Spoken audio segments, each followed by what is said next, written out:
পেরিয়েছে 18 বছর, অথচ এখনো বাস্তবায়ন হয়নি দিনাজপুরের ফুলবাড়ী ট্র্যাজেডির 6 দফা পূর্ণাঙ্গ চুক্তি। প্রত্যাহার হয়নি মামলাও।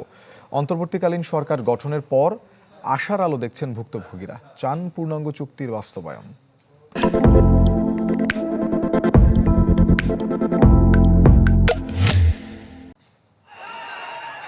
2006 সালের 26 আগস্ট দিনাজপুরে উন্মুক্ত পদ্ধতিতে কয়লা খনি প্রকল্প বাতিল, জাতীয় সম্পদ রক্ষা এবং বিদেশি কোম্পানি এশিয়া এনার্জিকে প্রত্যাহার দাবিতে আন্দোলনে নামেন স্থানীয়রা।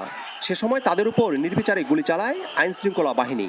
নিহত হন 3 জন, আহত হন 2 শতাধিক। তাদেরই একজন দিনাজপুরের ফুলবাড়ির বাবলু রায়।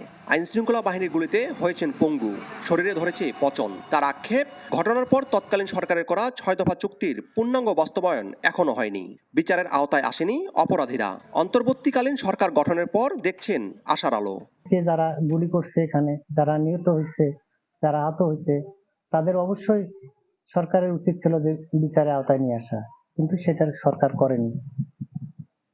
কিন্তু এটা আমরা অন্তর্বর্তীকালীন সরকারের কাছে আবেদন করব, এটার যেন বিচার তারা করে। একই আশায় বুক বেঁধেছেন অন্যান্য ভুক্তভোগীরাও। তাদের অভিযোগ, আওয়ামী লীগ সরকারের সময় মিথ্যা মামলা হয়েছে আন্দোলনকারীদের বিরুদ্ধে।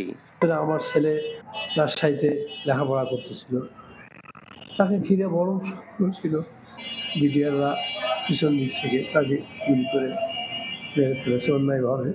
অনেক সময় স্মারকলিপি দিয়েছে, অনেক সময় তারা তাদের কাছে দাবিগুলো কথা তুলে ধরছে, যে সরকার তাদেরকে মূল্যায়ন করে নাই এবং দাবিগুলো পূর্ণ করে।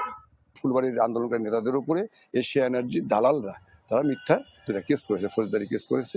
এইগুলো এখনো চলমান আছে।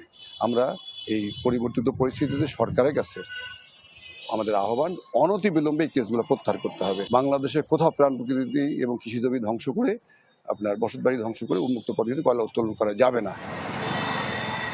পরিবর্তিত পরিস্থিতিতে 6 দফা দাবির পূর্ণাঙ্গ বাস্তবায়ন চান ভুক্তভোগীরা। বিপুল সরকার সানি, চ্যানেল 24, দিনাজপুর।